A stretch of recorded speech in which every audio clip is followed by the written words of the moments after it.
Throughout automotive history, marketing departments have really outdone themselves with some wacky stuff. Sure, most of these special and limited editions are pretty boring and just blatant attempts to boost sales. But every now and then, someone in marketing must have been having a bit too much fun, coming up with some fabulously smile-inducing explosions of fun, fantasy, and colors. Ready to explore those cool gimmicks that made these cars legends? Let's get to it. 1969 Barracuda with pop prints. One wild example is when Plymouth and Dodge totally embraced the psychedelic vibes in 1969 with a floral burst like no one's ever seen before or since.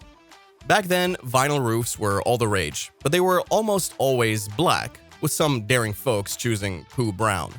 If you wanted to be really cool, you could go for a white vinyl roof on your Cadillac. Clearly, there was room for something a bit more exciting. So Chrysler decided to introduce the mod top for a few Plymouth and Dodge models. They were aiming to attract more female customers with these eye-catching special editions that had crazy floral vinyl roofs in yellow, green, or blue. And it didn't stop there. Customers could even get matching interiors with the same wild floral patterns on the seats and door panels, which Plymouth and Dodge compared to the trendy pop art of the time.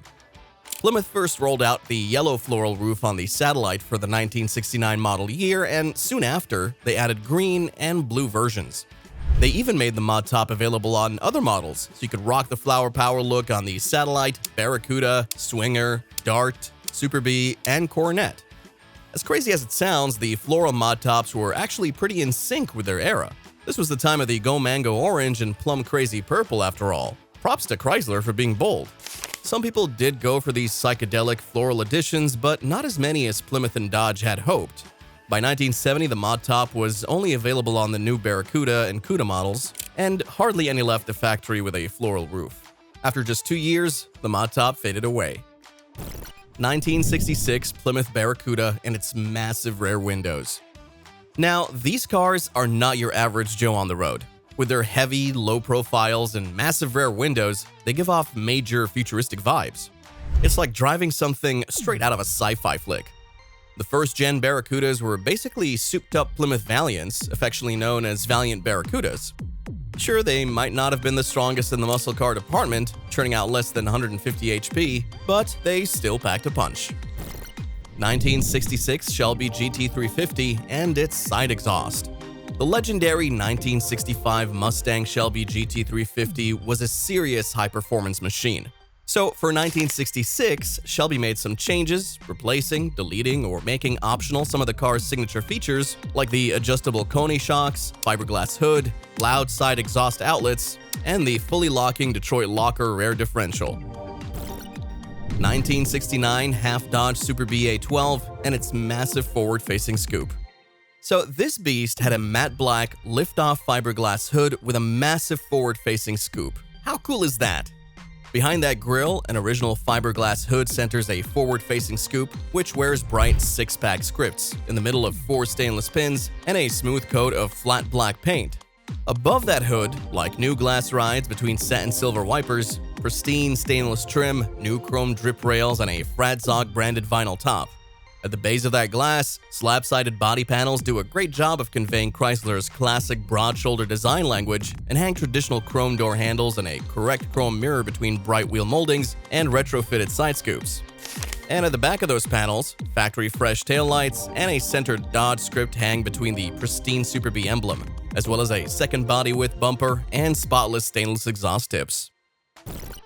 1969 to 1971 Baldwin-Motion Phase 3 GT Corvette and its unique fastback rear window. This beauty featured a unique fastback rear window, a performance suspension, and up to 600 dyno-tuned horsepower from either a 427 Ci or 454 Ci big block V8. Baldwin-Motion was the OG Corvette tuner, known for crafting legendary rides. Baldwin Chevrolet in Baldwin, New York would send brand new Corvettes to Joel Rosen's Motion Performance Speed Shop for custom mods. These specialty Corvettes were built to order, and in late '68, Rosen dreamed of a fast, functional, all-American GT sports car. 1984 Chevy Corvette and its Italian exotic design. So back in the day, from '68 to '82, the third-gen Corvette ruled the streets like a boss. But when it was time for the C4 to strut its stuff, Everyone was like, what's next? A mid-engine beast or maybe a rotary engine? Nope.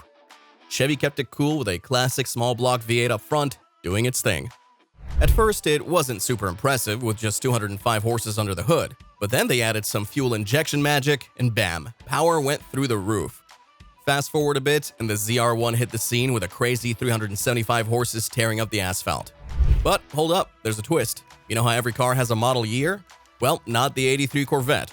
Chevy skipped that year like it was going out of style. Some say it was emissions rules, others blame factory troubles.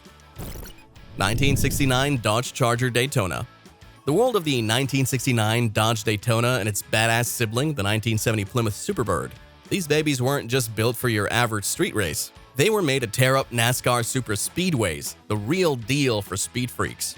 Engineers took the Charger to the wind tunnel and gave it some serious aerodynamic upgrades. We're talking a rear wing that's almost as tall as your grandpa, a sleek rear window, and a nose cone so long it could reach tomorrow. And guess what? It worked like a charm. The Daytona became the first car in NASCAR history to break 200 miles per hour. Talk about leaving the competition in the dust. But here's the kicker. After a bunch of wins by Dodge in '69 and a few by Plymouth in '70, NASCAR said enough is enough and changed the rules, basically banning these beasts from the track. But hey, that just made them even more legendary. 1965 Pontiac Catalina 2+2. So, Pontiac's Tempest GDO. That bad boy's like the OG muscle car, right? Back in '64, it came out swinging and set the whole muscle car scene on fire. Then in '65, Pontiac was like, let's take this muscle to the next level, and dropped a 338 horsepower, 421 cubic inch V8 into the brand spanking new Catalina, making the 2+2 performance model. Kinda weird name, but man, this thing was a beast. And if you went for the 421 HO version, forget about it. It pumped out a crazy 376 horsepower. Now get this bad boy had wide 8-lug hubs, beefier suspension, bucket seats, a Hertz shifter, and special badging. Talk about being decked out, right? Oh, and get this, it's like Pontiac was playing no games with these machines. They sent them to Royal Pontiac in Royal Oak, Michigan for some tune-ups before they hit the automotive press. Royal was the go-to spot for Pontiac-approved speed parts, so you know these babies were getting the Royal treatment, no pun intended. When Car and Driver got their hands on one of these Catalina 2+2s, it was like a freaking rocket. 60 miles per hour in 3.8 seconds, quarter mile in 13.8 seconds, and it even left a Ferrari in the dust. 1970 Oldsmobile 442. Check out the 442, Oldsmobile's muscle machine named after its 4-barrel carb, 4-speed manual, and dual exhausts. It's like the king of the Cutlass crew, rolling on the same turf as the Chevy Chevelle SS and Pontiac GTO. It started off as just a trim level, but by 1970, it was flexing with a massive 455 cubic inch big block V8. Slap on some W30 parts and boom, 360 horses and a mind-blowing 500 pounds per foot of torque. That's some serious power under the hood, folks. This beast could hit 60 miles per hour in under 6 seconds, leaving others in the dust, especially for an Olds. Now, check this out. Actor James Garner took a tricked-out 1970 Olds 442 to the Nora Mexico 1000 race, kinda like a warm-up for the Baja 1000. This bad boy, known as the Goodyear Grabber, was built by Baja legend Vic Hickey and repped by Goodyear tires. Recently polished up, this iconic ride is now looking for a new owner. Question is, who's gonna snag it? And that's all for today. Thanks for watching. If you enjoyed this video, don't forget to like, comment, and subscribe for more content. And remember to hit the notification bell so you never miss an upload. Stay tuned for the next video.